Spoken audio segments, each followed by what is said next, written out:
Hello अस्सलाम वालेकुम। आप इस वक्त देख रहे हैं healthy life with doctor Rukhsana. आप सब उम्मीद है बिल्कुल खैरियत से होंगे, जहाँ होंगे खुश होंगे और अपने प्यारों का ख्याल रख रहे होंगे।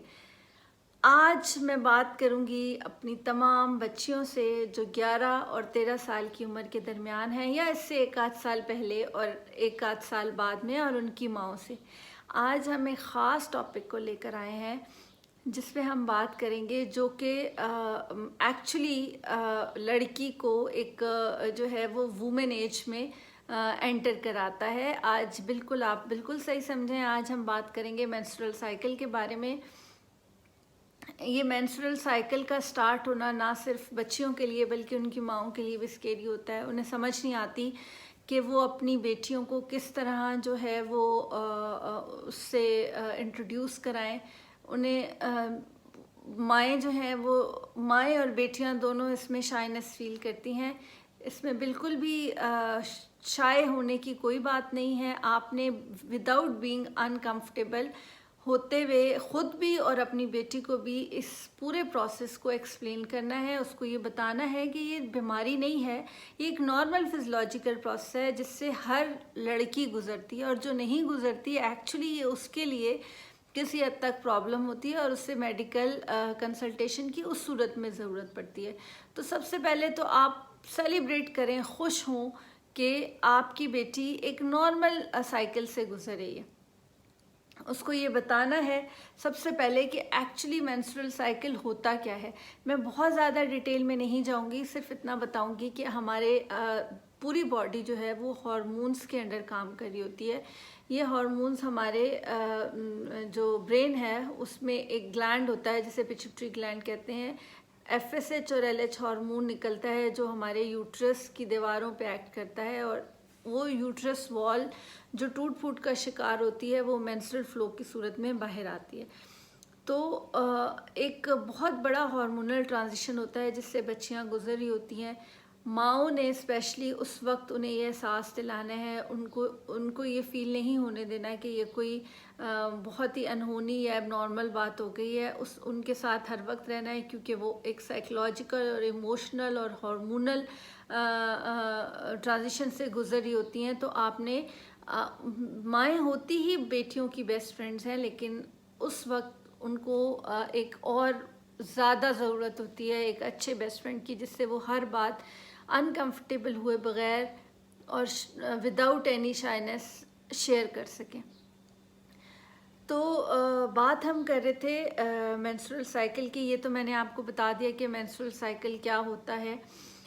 अब आगे चलते हैं कि मेंस्ट्रुअल साइकिल्स में हमने अपने बच्चों को डूज़ और डोंट्स क्या बताने।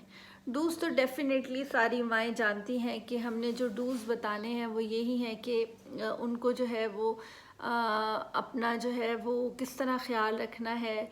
अपने साथ जो सैनिटरी पैड्स हैं उनको रखना है, फिर सैनिटरी पैड कितने टाइम बाद चेंज करने हैं, और अपनी जो हेल्थ है, सैनिटरी हेल्थ, उसको किस तरह मेंटेन करना है, ये सब हमने बताना है। बच्ची को ये बताना है कि पैड जो है वो कितना जो है वो बार आपको चेंज करना है।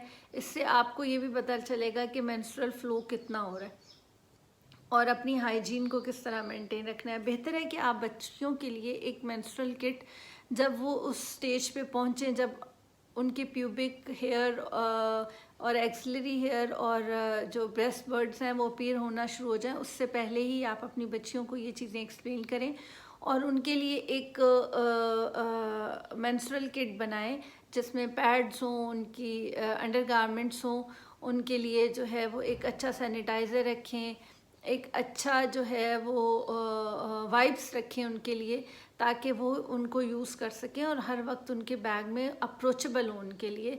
वो कहीं भी हो वो अनकंफर्टेबल ना हो, बजाय इसके कि कोई बाहर वो अचानक से इस प्रोसेस से गुज़रें और बाहर उनको ये कोई बात बताए।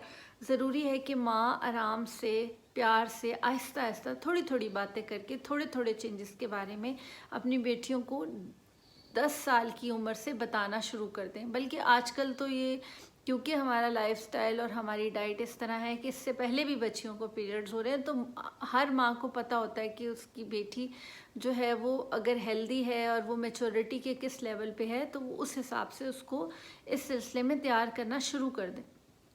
क्योंकि मैं आपको बार बार ये बता रही हूँ कि ये एक साइकोलॉजिकल बड़ा ट्रांजिशन होता है और हार्मोनल ट्रांजिशन होता है जिससे कोई भी बच्ची उस वक्त गुजरती है। तो पहली बात तो हमने उसे हाइजीन के बारे में, पैड्स के बारे में और ये सब इन चीज़ों के बारे में बता दी।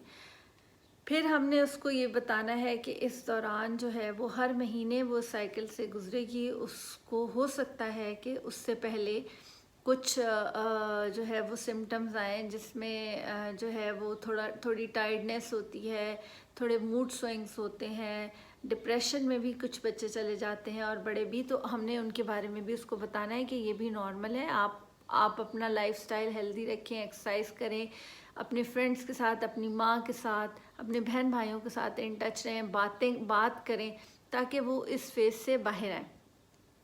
फिर डोंट्स में हमने उनको क्या बताना है। अच्छा, एक और चीज़ जो मैं ज़रूर बताऊंगी कि हमने अपनी बच्चियों को ये भी ज़रूर बताना है कि आप जो सैनिटरी पैड्स यूज़ करें उनको प्रॉपरली डिस्पोज किस तरह करना है, क्योंकि ये जो चीज़ है ये बहुत सारी बीमारियों को फैलाने का बायस बन सकती है। तो ये ज़रूर बताना है कि उन पैड्स को डिस्पोज किस तरह किया जाना चाहिए। फिर अगला नेक्स्ट जो चीज़ आती है, उसके बाद जो है वो एक और इम्पॉर्टेंट चीज़ ये कि always you should listen to your daughter, और आपने जो है वो अप्रोचेबल रहना है ताकि वो अपने सिम्टम्स के बारे में आपको बता सके, जिसमें पेन आ जाता है, जिसमें टायर्डनेस आ जाती है, मूड स्विंग्स आ जाते हैं।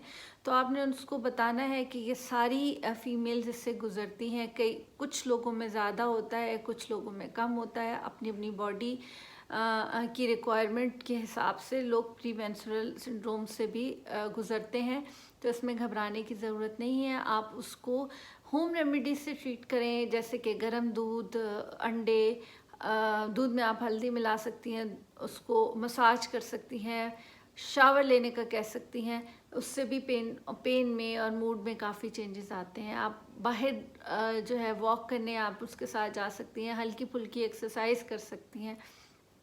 एक्सरसाइज से कोई फ़र्क नहीं पड़ता मेंस्ट्रुअल फ्लो पे, और इस दौरान एक्सरसाइज करना एक हेल्दी एफर्ट है। अच्छा, इसके अलावा जो है वो आपने उस पर इम्पोज नहीं करनी चीज़ें, जो एक टैबू है कि आप रिस्ट्रिक्शंस लगा दें कि इस दौरान ये नहीं खाना, गर्म चीज़ें मत खाओ, नहाओ मत, नहीं। इस दौरान हेल्दी चीज़ें खाना और ज़्यादा जो है वो अपनी सफाई का ख्याल रखना ज़रूरी है। सेहत जो है वो इसी में है कि आप जो है वो रोज़ाना शावर लें मेंस्ट्रुअल साइकिल के दौरान भी। और एक और इम्पॉर्टेंट चीज़ ये कि आपने जो है वो उससे ये एक्सपेक्ट नहीं करना कि वो किसी ग्रोन अप बच्चे की तरह एक्ट करे। वो शी इज़ जस्ट टीनेजर और उसका जस्ट स्टार्ट हुआ है ये साइकिल, तो वो इस सारे साइकोलॉजिकल और हार्मोनल चेंजेस से गुजर रही है। तो बी साइड विद हर, उसको जो है वो ये एहसास दिलाना है कि आप उसके साथ हैं, ये नॉर्मल चीज़ें हैं जो कि वक्त के साथ साथ आप इसके साथ एडजस्ट हो जाएंगे। और आपने एक अच्छे तरीके से सेलिब्रेट करना है, वेलकम करना है, क्योंकि ये एक नॉर्मल प्रोसेस था जिससे आपकी बेटी उस स्टेज पे पहुंच चुकी है। जैसे आप बर्थडे सेलिब्रेट करते हैं, इस तरह ये आपका और आपकी बेटी का एक प्राइवेट इवेंट होगा जिसमें आपकी बॉन्डिंग भी ज़्यादा होगी और आप एक दूसरे से अपनी बातें शेयर और डिस्कस कर सकेंगे। उम्मीद है कि आपको मेरी वीडियो अच्छी लगी होगी। अगर मेरी वीडियो अच्छी लगी है तो जो है वो नोटिफिकेशन पे जाके बेल आइकन को प्रेस करें, मेरी वीडियोस को लाइक और शेयर करें। इंशाल्लाह अगली वीडियो में किसी नए हेल्थ प्रॉब्लम के साथ और अपनी वुमेन हेल्थ सीरीज़ के नए इश्यूज़ के साथ मैं आपकी खिदमत में दोबारा हाजिर होंगी। तब तक के लिए इजाज़त दीजिए। बाय बाय, अल्लाह हाफ़िज़।